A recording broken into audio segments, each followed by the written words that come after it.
Hello friends, welcome to Jyotsna medical education. आज हमारा topic है चेस्ट इंजरी।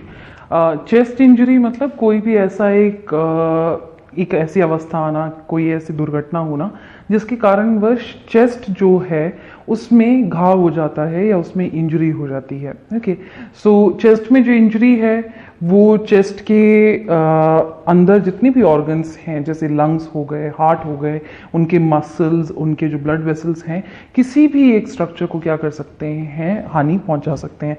तो कोई भी ऐसा एक कंडीशन जहां पे चेस्ट में या चेस्ट में जो ऑर्गन्स हैं उनमें कोई भी अगर घाव आ जाता है, कोई भी नुकसान होता है, तो उस कंडीशन को हम चेस्ट इंजरी कहते हैं। ओके, चेस्ट इंजरी कैसे हो सकते हैं, एटियोलॉजी या कारण क्या हो सकते हैं चेस्ट इंजरी के? किसी भी वाहन से एक्सीडेंट हो जाना, फोर व्हीलर हो गया, टू व्हीलर हो गया, उस वाहन जैसे टू व्हीलर बाइक वगैरह है तो उससे गिर जाना, उसकी वजह से चेस्ट इंजरी हो सकती है। फोर व्हीलर की अगर हम बात करें तो एकदम से किसी एक्सीडेंटल कंडीशन में या ब्रेक जब लगाना पड़ता है उस कंडीशन में चेस्ट आके, अगर सीट बेल्ट नहीं वियर किया है तो चेस्ट आके जब स्टीयरिंग पे जब बैंग करते हैं तो उसकी वजह से भी चेस्ट और चेस्ट में जो रिब्स है उसमें इंजरी हो सकती है। ओके, तो ये तो हो गया four wheeler two wheeler accidents के बारे में। इसके अलावा कोई मारपीट हो रही है उसकी वजह से हो सकता है। किसी कारणवश किसी ऊंचाई से अगर कोई व्यक्ति गिर जाए तो उस कंडीशन में भी हो सकता है कि उनकी चेस्ट में, रिब्स में इंजरी आ सकती है। ये सारे कंडीशन ज़्यादातर होते हैं जिनकी वजह से इंजरीज होते हैं। ओके, नेक्स्ट अगर हम बात करें कि कितने प्रकार के चेस्ट इंजरीज होते हैं, तो चेस्ट इंजरीज नॉर्मली हम अगर कहें तो दो प्रकार के हो सकते हैं। एक होता है ब्लंट और एक होता है पेनिट्रेटिंग। ब्लंट का मतलब होता है कि ऐसा घाव जिसमें अंदर की तरफ एक प्रेशर लगा हो और बहुत ज़्यादा प्रेशर अंदर की तरफ लगने की वजह से ब्लड वेसल्स, मसल्स में इंजरी आई है, लेकिन कोई भी चीज़ बाहर से चेस्ट की तरफ एंटर नहीं करी है। ओके, पेनिट्रेटिंग का मतलब होता है जब बाहर से कोई चीज़ चेस्ट में एंटर कर जाती है। जैसे हमने कहा था कि किसी ऊंचाई से गिरे या किसी पर्टिकुलर एक हाइट से जब गिरे तो वहाँ अगर कोई कांच या कोई ऐसा चीज़ हो तो कांच का चेस्ट कैविटी के बाहर से चेस्ट के अंदर एंटर कर जाना। गोली अगर लग जाती है, बुलेट अगर फायरिंग वगैरह में, गन शॉट वगैरह में, तो बुलेट एंटर कर जाता है अगर चेस्ट कैविटी में तो वो पेनिट्रेटिंग है। चाकू या ऐसा कोई भी जो शार्प वेपन होता है वो अगर एंटर कर जाए, तो अगर कोई चीज़ बाहर से अंदर एंटर कर गई है तो वो पेनिट्रेटिंग हो गया, और एंटर नहीं करी है, अगर वो अंदर प्रेशर की वजह से दब गया है और वहाँ इंजरी हुई है तो उसको हम ब्लंट कहेंगे। रिब्स का टूट के अंदर की तरफ लंग्स में खरोच करना भी, वो भी पेनिट्रेटिंग ही कहलाएगा। ओके, तो लक्षण में बहुत ज़्यादा पेन होता है जब चेस्ट इंजरी होती है, चाहे वो पेनिट्रेटिंग हो चाहे वो ब्लंट हो। तो उस कंडीशन में पेन होगा, सांस लेने में पेन होगा, बॉडी जब हिलती है तब पेन होगा, उसी के साथ साथ खाना खाते वक्त पेन होगा।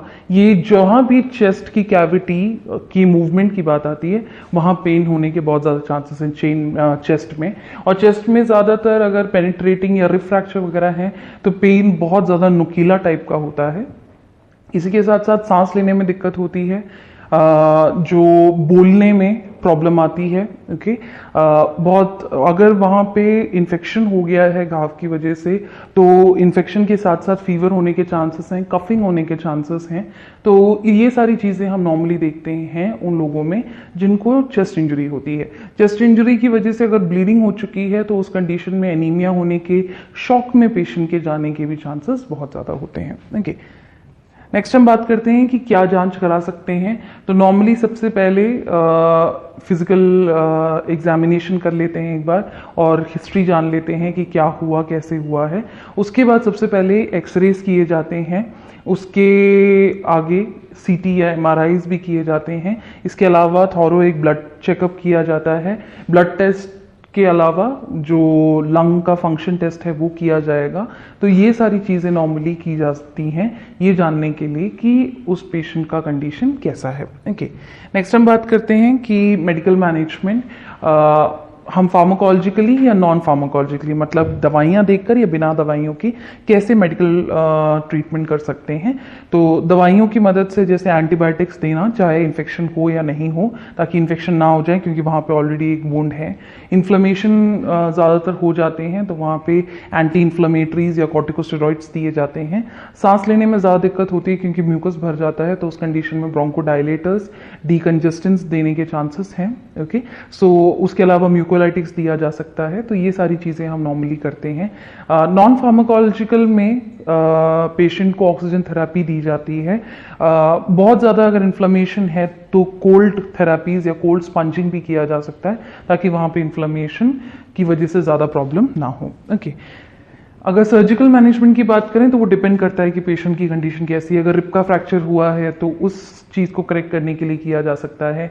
न्यूमोथोरैक्स है तो उस चीज़ को करेक्ट करने के लिए किया जा सकता है। अगर बहुत ज़्यादा वहाँ पे पस या म्यूकस भर गया है तो उसको निकालने के लिए, ब्लड अगर इंटरनल हेमरेज है तो उसको ड्रेन आउट करने के लिए, तो जिस तरीके की भी प्रॉब्लम हुई है तो सर्जिकली उसे करेक्ट करने के लिए सर्जिकल मैनेजमेंट किया जा सकता है। ओके, लास्ट हम बात करते हैं नर्सिंग मैनेजमेंट की। नर्सिंग मैनेजमेंट में प्री ऑपरेटिव है, अगर पेशेंट को ऑपरेशन की ज़रूरत है तो प्री ऑपरेटिव में हम पेशेंट का जितना भी वाइटल स्टैटिस्टिक्स हैं, उनके जो कंडीशंस हैं, उन सब चीज़ों के बारे में एक्सेस करते हैं। उनके जो पोजीशन है वो सब चीज़ें एक्सेस करते हैं।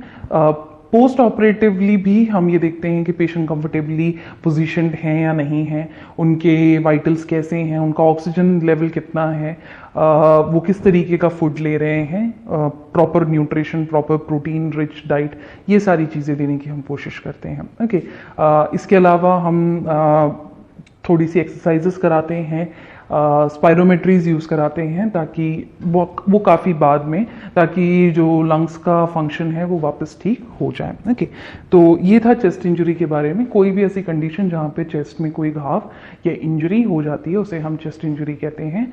आई होप कि आपको ये टॉपिक समझ में आया होगा। इससे रिलेटेड आपको अगर कोई भी डाउट है तो आप पूछ सकते हैं। Thank you.